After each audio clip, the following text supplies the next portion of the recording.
Hello दोस्तों, हमारे channel पर आप सभी को बहुत बहुत स्वागत है। मैं हूं राजालम, आप देख रहे हैं आर ट्यूटोरियल डे।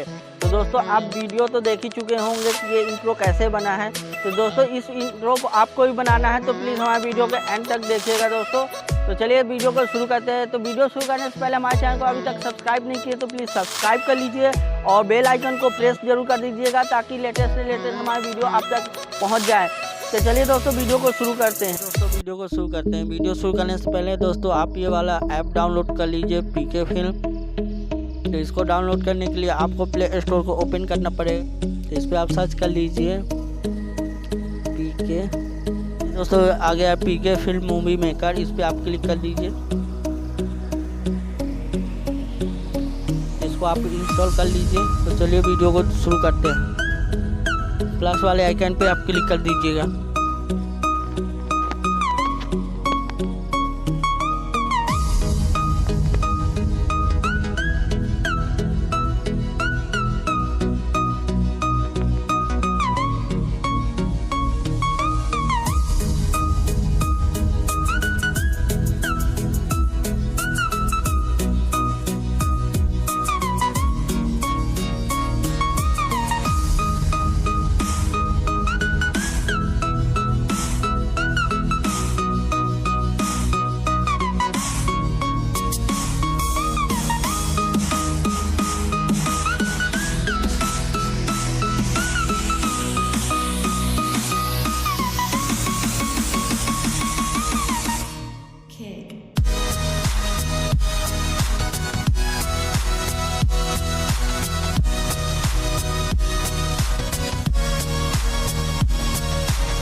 लाइक करें, शेयर करें, कमेंट करना बिल्कुल ना भूलें। अभी तक हमारे चैनल पर नए हैं तो प्लीज़ हमारे चैनल को सब्सक्राइब करें और बेल आइकन दबाएं ताकि जल्दी से जल्दी हमारी